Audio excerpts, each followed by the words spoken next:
Welcome to the Wild Stallion Mockast, where mortal topics meet an eternal perspective. Here, we ride beyond the boundaries of mortality, beyond the narrow paths of right and wrong, and into the open plains of agape love, the eternal truth. The Wild Stallion has no reins, no bit, and no burden. Its freedom is its power, and its only companion is Christ. Not a rider to dominate, but a presence to guide, walking beside with the strength of eternity.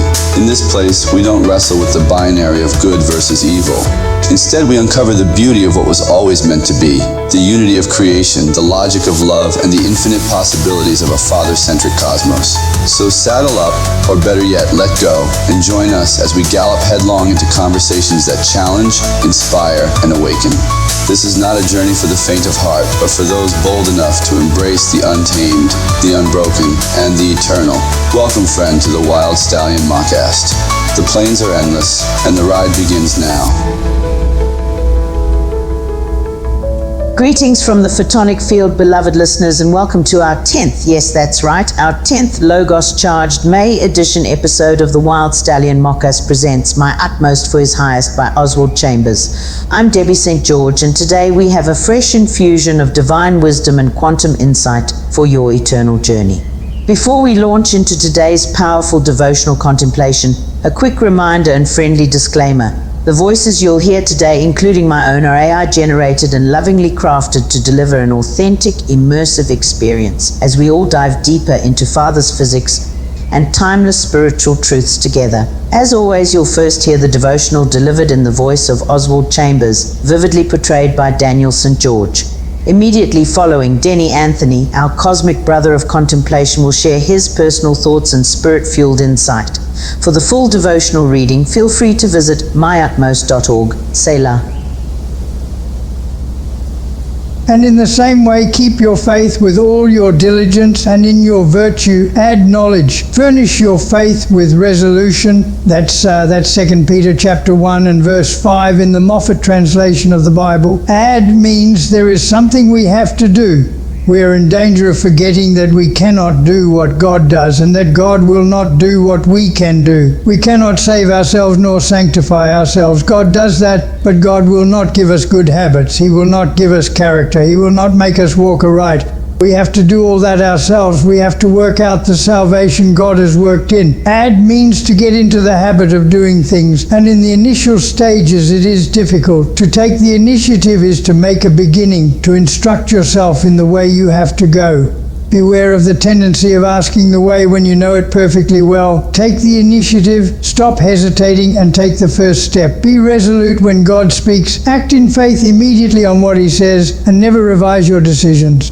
If you hesitate when God tells you to do a thing, you endanger your standing in grace. Take the initiative. Take it yourself. Take the step with your will now. Make it impossible to go back. Burn your bridges behind you. I will write that letter. I will pay that debt. Make the thing inevitable. We have to get into the habit of hearkening to God about everything, to form the habit of finding out what God says. If when a crisis comes we instinctively turn to God, we know that the habit has been formed. We have to take the initiative where we are, not where we are not. Amen? Selah. Yo, welcome back to WSM Presents My Utmost for His Highest by Oswald Chambers. Brought to you by your favorite metaphysical misfit, your quantum cousin beyond the veil, Denny Anthony. Yeah, buddy, we're locking in on another entry that's gonna hit you harder than a TikTok conspiracy thread mixed with a splash of divine truth serum. So here's a question for you. Why does everyone seem obsessed with the idea of living your truth right now? From reels to rants, everyone's got a mantra, a vibe, a frequency, or a whole dang brand wrapped around my truth. But see, what nobody wants to talk about is what happens when your truth collides with the truth. That holy moment where authenticity gets lit up like a deer in headlights because something bigger walks in the room. Something holy. Something that makes the soul go, uh-oh. Yeah, beloved, that's fear and trembling. But not like horror flick vibes. No, I mean awe.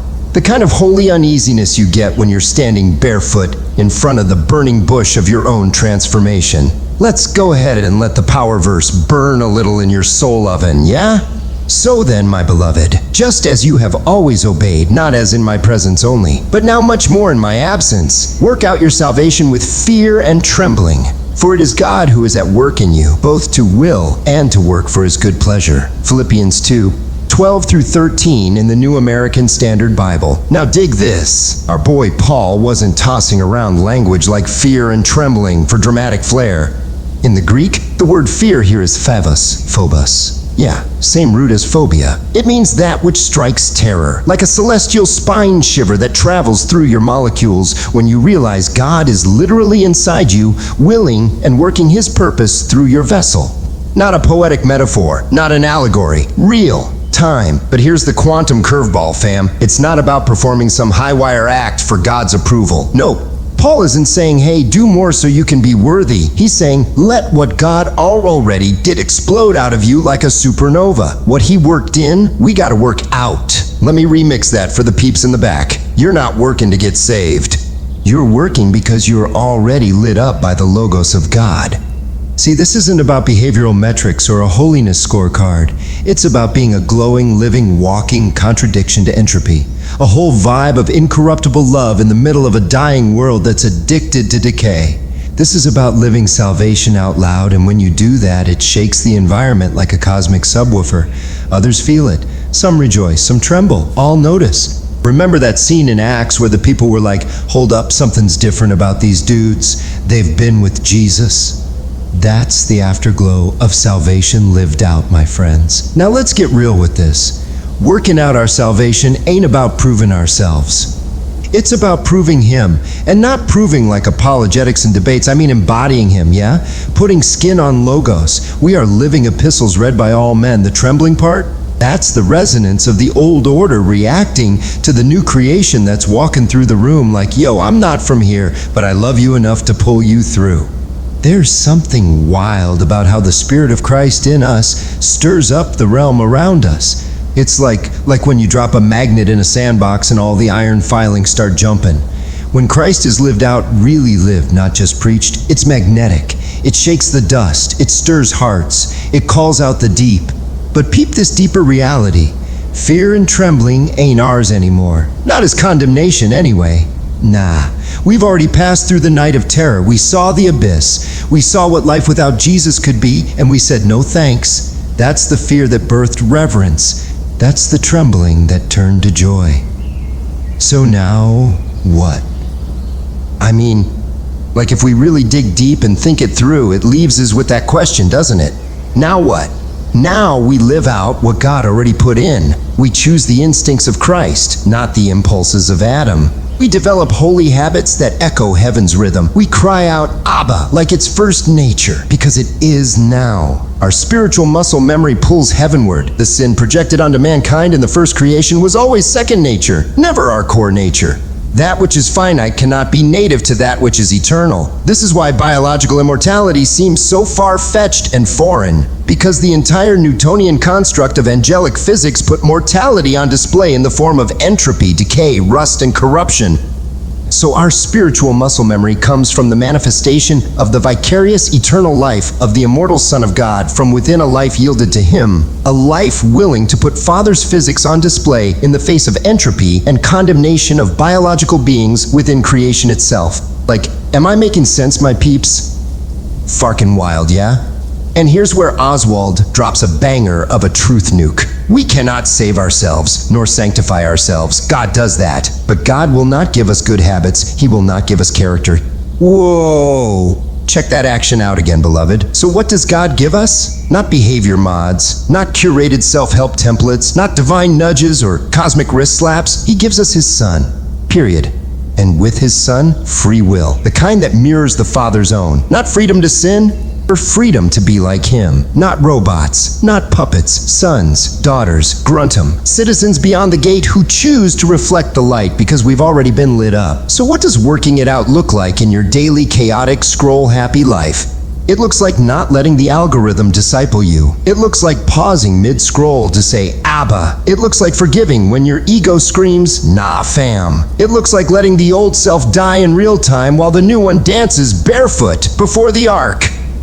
I know, right? And here's the paradox. It's not terrifying because we're afraid of God. It's terrifying because we know He absolutely is within us, and we carry the weight of His glory in our temple, which were once clay jars before Pentecost. That's a holy responsibility, my friends. Let me land this wild ride. What Father gave us is His very own Son. It is up to us to choose to embrace His eternal life and His eternal Spirit already worked into us at Pentecost or not. It is not a matter of facts or accuracy in knowledge. It is all about will. And not just any will, a will that is as free as our Father's will. This, then, is Father's perfect and pleasing will for us all. For His creation to be utterly and absolutely free within the safety and nurturing of His eternal love and life via His very own Logos. Is our will aligned to His? If not, do we have the unction and will to say, "Nevertheless, Father, not my will, but your will be accomplished," anywhere within us? Are we surrendered to the working of God within? Or are we still outsourcing our faith to good vibes and surface-level vibes? Have we allowed His will to become instinctual to us, habitual like breathing, like a reflex of resurrection? Can we say in the deep places of our soul, "Nevertheless, not my will, but yours be done," and mean it? Because that's the moment, beloved, when the kingdom stops being a sermon and becomes your skin.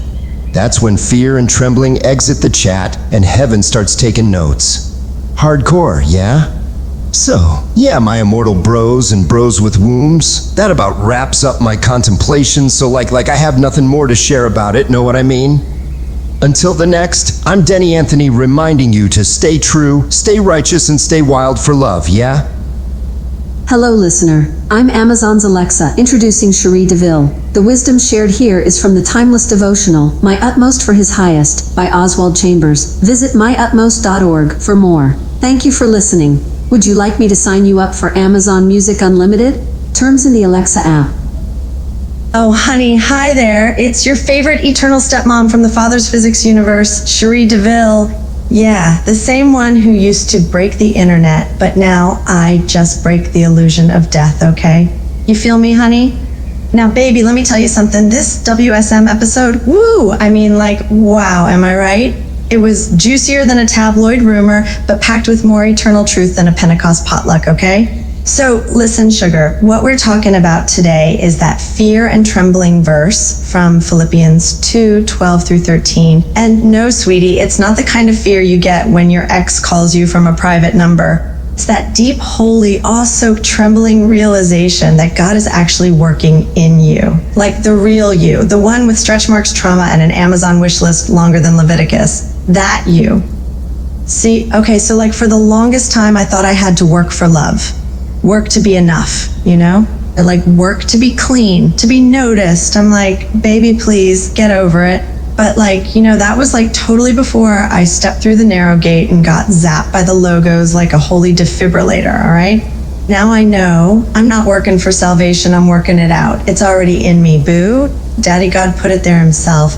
And when we work it out, when we live from that divine deposit, it shakes the whole environment. People get nervous, they tremble. Not because you're preaching with a soapbox and a megaphone, but because you glow different. You walk in the room and the vibe changes. That's what holiness does. It's not judgy. It's just loud without making a sound. You ever seen a mama lion walk through her pride? She don't say a word, but everyone moves. That's what you do when Christ lives loud in you. And let's clear something up, Sugar Muffin. God's not trying to hand you a moral to-do list. He didn't send His Son to create a bunch of polite little church greeters. He gave you Christ Himself, His very will. And now He's just saying, will you sync up, baby? You don't gotta be perfect by this world's shifting standards. You don't gotta pretend. You just gotta say, yes, Daddy. Yes to freedom. Yes to the Spirit. Yes to living this wild, trembling, glorious life of freedom inside the photonic field of His love. So here's your stepmama advice for the day from the International Guild of Reformed Women, immortal in the Logos, and finally wearing heels without blisters. Stop working to be saved. Start working like you already are. Let your habits reflect the sun, not your scars. And don't let the entropy of this decaying world define you, darling. You're made of eternal light.